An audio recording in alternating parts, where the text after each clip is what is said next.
সময় আছে, আমাদেরকে মৃত্যুর পথ বেছে নিতে বাধ্য করবেন না। আমার স্বামী আর 16 বছর জেলে আছে, বিনা দোষে বিনা অপরাধে।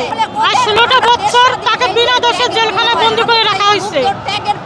আমরা 3 দিন রাজপথে, আমাদের আজকে কোর্ট হওয়ার কথা ছিল, কিন্তু আইন উপদেষ্টা আমাদেরকে এই কোর্ট না ওই কোর্ট, ওই কোর্ট না ওই কোর্ট, একবার শুনি যে বক্সিবাজার, একবার শুনি যে কিরানীগঞ্জ, আমাদেরকে এইভাবে শুধু দাবড়াই নিয়ে বেড়াচ্ছে। কালকে সারাটা রাত আমরা কুয়াশার ভিতর রাস্তার উপর আমরা সব মহিলারা শুয়ে আছি, আমাদের জীবনের কোনো মায়া নাই।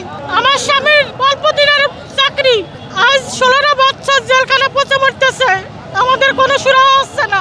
হয়তো আমাদের স্বামীদের মুক্তি দিক, তা নাহলে আমাদেরকে এখানে ক্রসফায়ার করে মারি ফেলুক। আমরা নিয়োগ করে আসছি, হয়তো আমাদের স্বামীদেরকে নিয়ে, আমার সন্তানের বাবাকে নিয়ে আমি দেশে ফিরবো, তা নাহলে এই ঢাকায় শহরে আমি জীবন দেবো।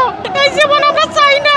আমাদেরকে প্রধান উপদেষ্টার উপর আমাদের অনেক আশ্বাস ছিল, কিন্তু আমাদের কোনো ফয়সালা সে দেয়নি। তার মধ্যে ঘরে তো মা সন্তান আছে, তাহলে আজকে কেন আমাদের উপর এত অন্যায় অবিচার? কি দোষ ছিল আমাদের স্বামীদের? আজ আমার সন্তান বাবা আর বাবার আদর ভালোবাসা থেকে বঞ্চিত, আমি আমার পরিবার থেকে বঞ্চিত, আমার শ্বশুর বাড়ির থেকে বঞ্চিত। আমি আজকে আমার স্বামী ছাড়া আমি একটা অসহায় নারী, আমি কিছু করতে পারতেছি না। আমি সামান্য একটা দর্জি কাজ করি, আমি ছেলের পড়ালেখা চালাইতে পারি না। আমার সন্তানের রবিবারে টেস্ট পরীক্ষা, কয় মা যদি জীবনে পাইছে তাকে অনেক পরীক্ষা দিতে পারবো, বাবা আর দুঃখ কষ্ট আর বয়ে বেড়াতে পারতেছি না, হয়তো বাঁচবো না হয় মরবো। চলো আমরা রাজপথে যাই, আজকে আমরা মৃত্যুর জন্য প্রস্তুত, আমরা আজকে মৃত্যুর জন্য প্রস্তুত আছি।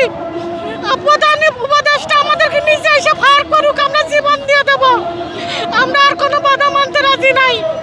হয়তো আমাদের বুকে আমাদের স্বামীদের ফিরিয়ে দিক, না হলে আমাদের মেরে ফেলুক, আমরা কিছু চাই না, এই কষ্টের জীবন চাই না, মুক্তি চাই আমরা এই কষ্টের জীবন থেকে।